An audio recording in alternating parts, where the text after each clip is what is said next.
नमस्कार, मैं हूं सिकता देव। झारखंड विधानसभा चुनाव ज्यादा दूर नहीं, पहले दौर का मतदान अगले ही हफ्ते है। बीजेपी की पूरी कोशिश रहेगी कि वो विपक्ष की इंडिया गठबंधन सरकार को राज्य में वापस लौटने ना दे। हरियाणा के विधानसभा नतीजों जैसा कुछ रिपीट झारखंड में हो, ये बीजेपी चाहती है। आज प्रधानमंत्री नरेंद्र मोदी राज्य की राजधानी रांची में एक मेगा रोड शो के लिए पहुंचे। 3 किलोमीटर लंबा ये रोड शो रहा। जनता के बीच से गुजरते हुए प्रधानमंत्री मोदी का संदेश साफ था कि बीजेपी को आदिवासी बहुल इस राज्य में, जहां से देश में आदिवासी राजनीति की दशा और दिशा तय होती है, उसके केंद्र में बीजेपी को रहना है। लेकिन पहले कुछ तस्वीरें रांची के सड़कों की, जहां से प्रधानमंत्री गुजरे। तो ये पीएम के मेगा रोड शो की आप तस्वीरें देख रहे हैं। कुछ तस्वीरें जो बहुत दिलचस्प रहीं इस रोड शो के दौरान, उस पर अब नज़र डालते हैं। रोड शो में जन सैलाब उतरा हुआ था। 3 किलोमीटर लंबा ये रोड शो रहा प्रधानमंत्री का। अब से कुछ देर पहले ही ये रोड शो ख़त्म हुआ है। भारी तादाद में, भारी संख्या में लोग सड़क के दोनों तरफ मौजूद थे पीएम के अभिवादन के लिए। आप देख सकते हैं तस्वीरें रांची की सड़कों की, जहां पर अब से कुछ देर पहले प्रधानमंत्री का रोड शो खत्म हुआ है। और अब दूसरी तस्वीर पर नजर डालते हैं, दो और ज्यादा दिलचस्प है। अब रोड शो के दौरान कुछ ऐसी भी तस्वीरें सामने आई जिसमें प्रधानमंत्री मोदी की आरती उतार रही थी कुछ लोग, कुछ औरतें। आप देख सकते हैं तस्वीरें इसी रोड शो की हैं, जो अपने घर के छतों पर चढ़कर इंतज़ार कर रही थी प्रधानमंत्री का। और इस दौरान उन्होंने, प्रधानमंत्री जब उनके सामने से गुजरे तो उन्होंने वहां आरती उतारी। तो ये तस्वीरें रांची के रोड शो की हैं।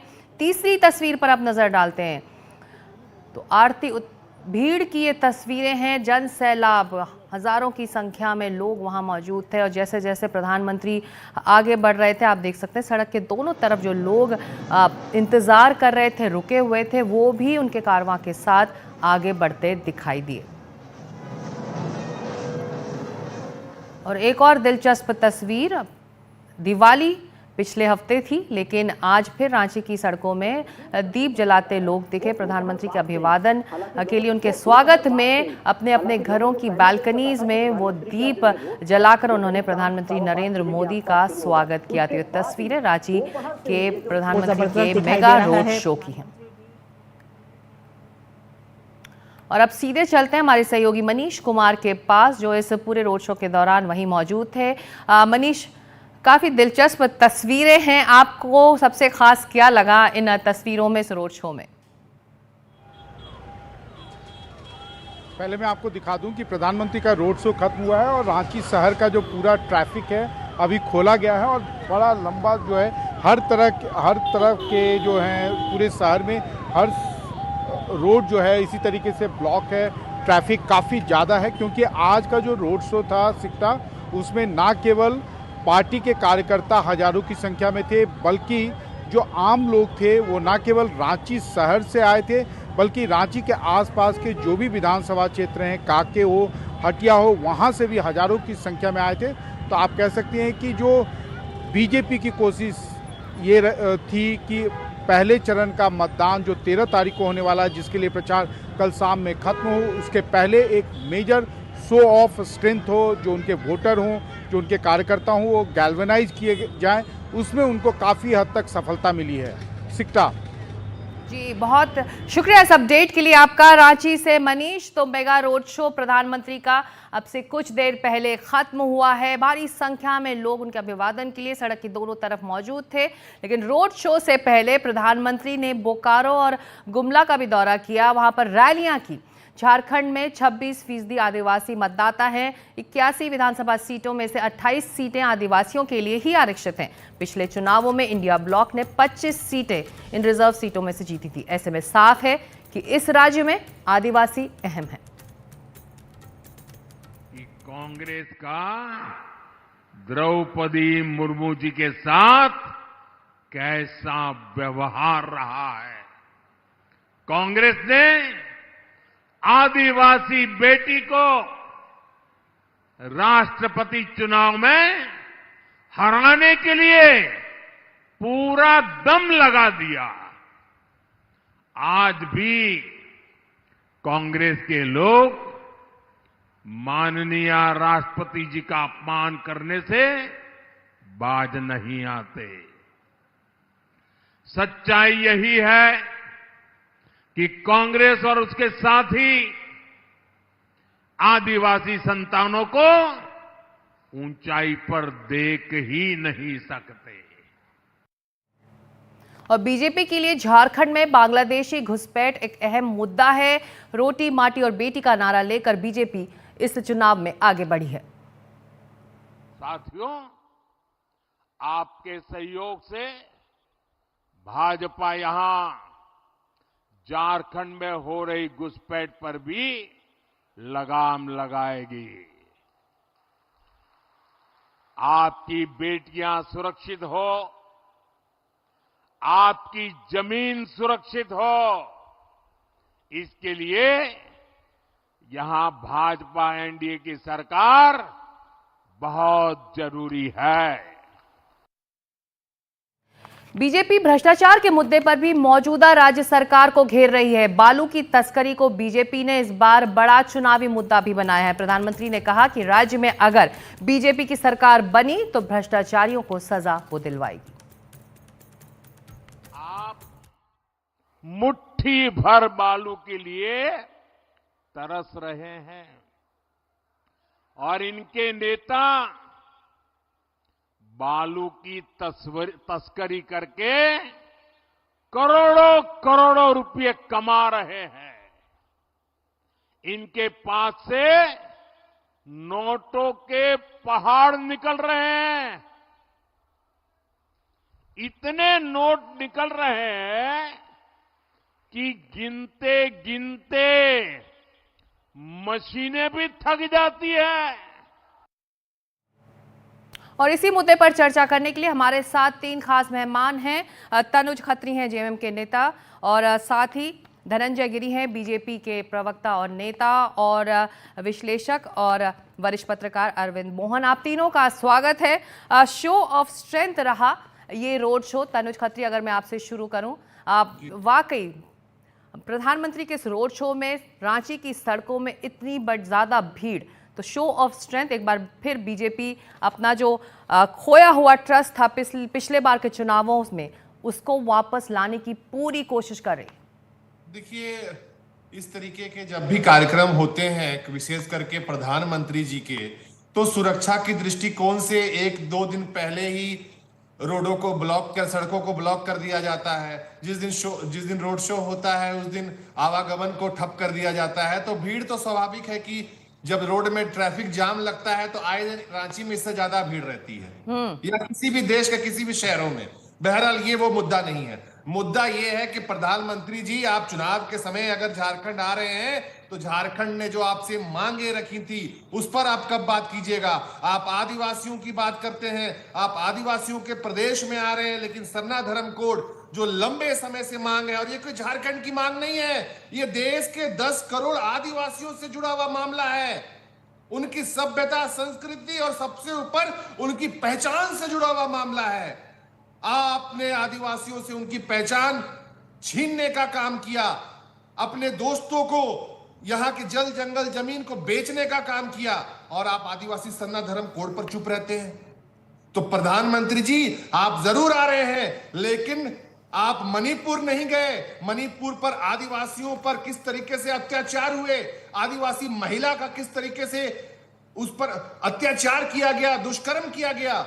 और लेकिन तनुज खत्री, अगर बीजेपी जब ये मुद्दा उठाती है बांग्लादेशी घुसपैठ का, आपकी बदलती आदिवासियों की डेमोग्राफी का, तो इसका जवाब क्या वाकई झारखंड मुक्ति मोर्चा या राज्य सरकार के पास होता है? क्यों, हम बीजेपी से जानना चाहेंगे क्यों ये इस राज्य के लिए बड़ा मुद्दा है। धनंजय जी, बांग्लादेशी घुसपैठ।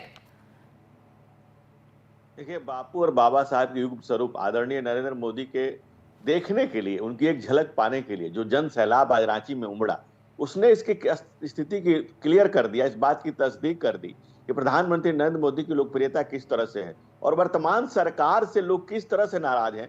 जब जनता में पैठ खत्म हो गई तो ये सरकार घुसपैठ के सहारे चलने लगी। अगर आप बात कर रहे थे महिला अत्याचार की, तो 30 महिलाओं का, आदिवासी महिलाओं का बलात्कार हुआ, 33 आदिवासियों की कस्टोडियल डेथ हुई है। पुलिस कस्टडी में डेथ हुई है। आप जिस जहां पर जिस जगह संथाल प्रखंड में 48% आदिवासी आबादी थी, आज 28% हो गई है। आज वहां जमाई टोले बस रहे हैं, अलग अलग घुसपैठियों के अलग अलग टोले बसाए जा रहे हैं। आज आदिवासी वहां अपने आप को संकट में महसूस कर रहा है। और आप देखिए, ये बदलती हुई डेमोग्राफी एक डेमोग्राफ है, ये डेमोक्रेसी के लिए खतरा है।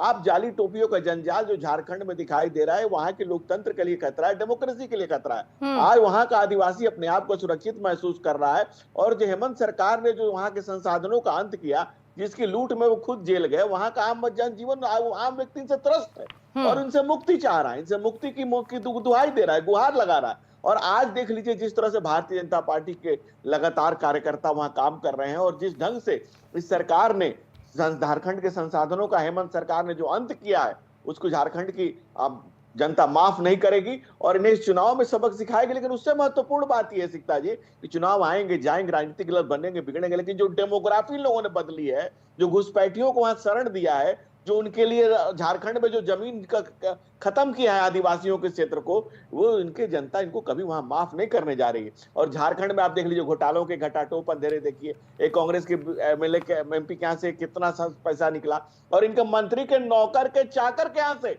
करोड़ों करोड़ रुपए निकले। घोटालों के घटाटोप अंधेरे में झारखंड जो करा रहा है, जो माफिया राज वहां कायम है, जो बालू के माफिया, जो जमीन वहां के झारखंड के संसाधनों का लूटना है, ये लूट की छूट तो आप नहीं दी कह जा रहे सकती। हैं कि घुसपैठ और भ्रष्टाचार बीजेपी के लिए बड़ा मुद्दा है और ये आज अपने चुनावी रैलियों में इसका जिक्र प्रधानमंत्री ने किया भी। अरविंद मोहन जी, आप जो बात जेएमएम या फिर बीजेपी कह रही है, बीजेपी कह रही है कि आदिवासियों की को लेकर उसको अपनी चिंताएं हैं, जिस पर अगर उसकी सरकार बनी तो वो काम करेगी। जेएमएम कह रही है कि आदिवासियों की अनदेखी हुई है, ऐसे में चुनावों से ठीक पहले ये सब बातें बेमानी लगती हैं। लेकिन वाकई क्या आदिवासी समाज में क्या ये मुद्दे रेजोनेट कर रहे हैं, दोनों ही पक्षों से जो मुद्दे उठाए जा रहे हैं? देखिए, आदिवासियों के मामले में जेएमएम को बहुत साफ लीड है। बीजेपी ने पिछली दफे पहला एक्सपेरिमेंट किया गैर आदिवासी को चीफ मिनिस्टर बनाने का, तो उसके बाद से ही लगातार ये सरकार जो चली है, उसको अभी जो भी धनंजय गिरी बोल रहे हैं वो अलग मामला है। लेकिन 5 साल बीजेपी ने जो किया है, विपक्ष की भूमिका तो उसकी थी, वो इन सवालों को उठाने की जगह 5 साल उसने सरकार गिराने ही का काम किया और उसमें हेमंत सोरेन को जेल में डालना भी एक इशू है। और आदिवासियों ने इन सब को अपने खिलाफ एक किस्म की कार्रवाई माना। और पिछले विधानसभा चुनाव में भी जेएमएम को आदिवासियों का काफी अच्छा वोट मिला था, लेकिन इस बार लोकसभा चुनाव में तो बीजेपी का सफाया हो गया। बीजेपी का आदिवासी इलाकों में कहीं भी कोई कैंडिडेट नहीं जीत पाया और उनके चीफ मिनिस्टर या उनके बड़े नेता केंद्रीय मंत्री अर्जुन मुंडा तक को भी हार का सामना करना पड़ा।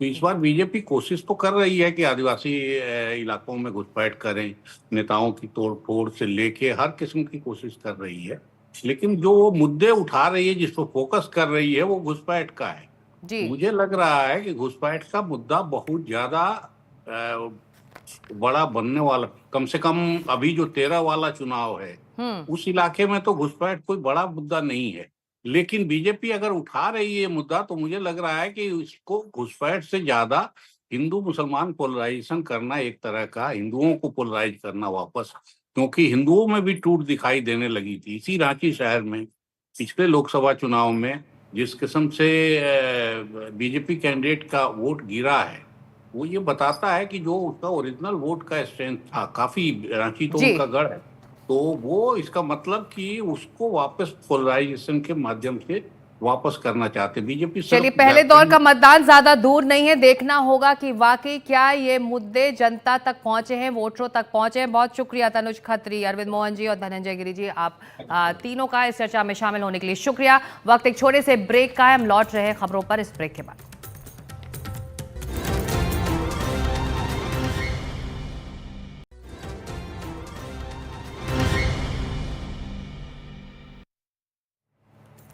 आप देख रहे हैं हमारा भारत। महिला, युवा और किसान, ये तीनों हैं महाराष्ट्र विधानसभा चुनाव के केंद्र में। बीजेपी का संकल्प पत्र हो या फिर महाविकास आघाड़ी का महाराष्ट्रनामा, दोनों ही मैनिफेस्टो में एक समान से वादे हैं। राज्य में करीब 9.5 करोड़ वोटर्स हैं, जिनमें करीब 4.5 करोड़ महिला वोटर्स हैं। 20 से 29 साल की उम्र वाले करीब 2 करोड़ वोटर हैं। मराठा, कुंबी और माली जाति के किसान मुख्यतः प्रदेश की अर्थव्यवस्था में करीब 12% का योगदान करते हैं। साफ है ये आंकड़े हैं तो उनके लिए वादों की झड़ी भी है। मजबूत, समृद्ध और सुरक्षित महाराष्ट्र कैसे हो, इसका भी इसके अंदर आपको योजना दिखाई पड़ेगी। महाराष्ट्र में मतदान से 10 दिन पहले बीजेपी ने अपना घोषणा पत्र जारी कर दिया। बीजेपी का जोर महिलाओं, किसानों और युवाओं से जुड़े मुद्दों पर है। केंद्रीय गृह मंत्री अमित शाह ने संकल्प पत्र नाम से जारी बीजेपी के घोषणा पत्र को महाराष्ट्र की उम्मीदों को पूरा करने वाला बताया। इस मौके पर अमित शाह ने विपक्षी महाविकास आघाड़ी को जमकर घेरा। आरोप लगाया कि महाविकास आघाड़ी वादे सिर्फ सत्ता हासिल करने के लिए करती है। मैं निश्चित रूप से कहना चाहता हूं कि आघाड़ी की सारी योजनाएं सत्ता के लालच में तुष्टीकरण की है, विचारधाराओं का अपमान करने वाली है और महाराष्ट्र की संस्कृति से छल कर केवल सत्ता प्राप्ति के लिए आगे बढ़ने वाली विचारधारा है। बीजेपी के संकल्प पत्र में जो वादे किए गए उनके मुताबिक किसानों का लोन माफ किया जाएगा, 25 लाख सरकारी नौकरियां दी जाएगी, छात्रों को 10,000 रुपए महीने मिलेंगे, लाडली बहना योजना की राशि 2100 रुपए तक कर दी जाएगी, युवाओं के लिए स्किल सेंटर खोले जाएंगे, किसानों के लिए भावांतर योजना लागू होगी, SC, ST और OBC को बिना ब्याज के 15 लाख का लोन मिलेगा। 2027 तक 50 लाख लखपति दीदी बनाने का भी लक्ष्य है।